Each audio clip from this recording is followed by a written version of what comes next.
Sony Ericsson Satio, expected fourth quarter 2009. The Sony Ericsson Satio was revealed to the world back in February under the code name I-Do. Probably the first 12-megapixel camera phone to market, the Satio hopes to re-establish Sony Ericsson as a force to be reckoned with in the mobile phone business. 3 months after the initial announcement, does the Satio still impress?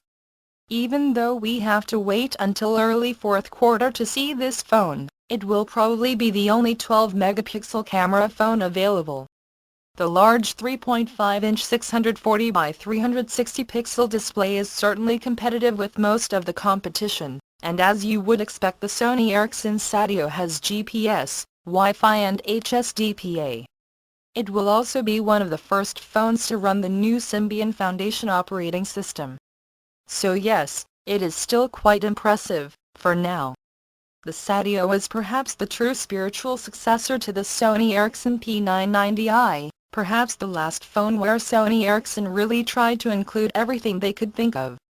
Sony Ericsson clearly hoped that the Satio will help to revive its flagging fortunes, along with 2 other very oddly named phones announced at the same time, the Ano and the Yari. The 12.1-megapixel camera is certainly one of the most interesting things going on here. It has autofocus, a xenon flash, face detection, image stabilization, red eye reduction and geotagging. On paper, a 12.1-megapixel camera sounds very impressive, but in practice the real issue is the camera's optics.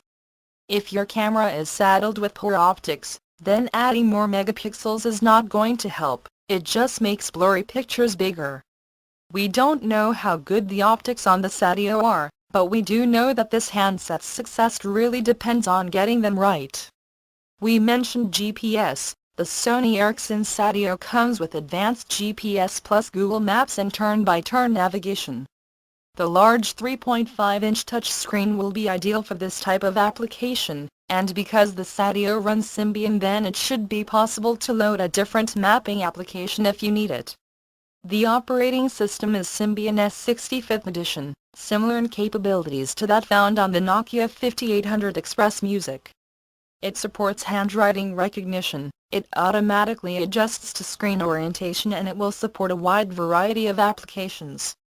Some of the bundled apps include a WebKit-based web browser, built-in applications for Facebook and YouTube, email integration including Exchange ActiveSync, and a multimedia player. On the subject of multimedia, the Sony Ericsson Satio also includes an FM radio, and there's also an 8GB microSD card included in the standard sales package, which should provide room for plenty of media clips. Underneath, the Satio is a quad-band GSM phone with UMTS 2100 and HSDPA support plus Wi-Fi. In the US, a slightly different version called the Sony Ericsson Satio A adds tri-band UMTS support. The Satio measures 112 by 55 by 13 mm and weighs 126 grams. Sony Ericsson have not stated how large the battery is, nor how long the Satio will last on a full charge. Other features include a TV out, plus of course USB and Bluetooth connectivity. The standard sales package has a stereo wired headset, USB cable, an 8GB memory card plus all the usual components. Sony Ericsson can also supply an IM920 viewing stand as an option, allowing the Satio to be used for video playback or on a desk. There is no doubt that Sony Ericsson badly need the Satio to succeed.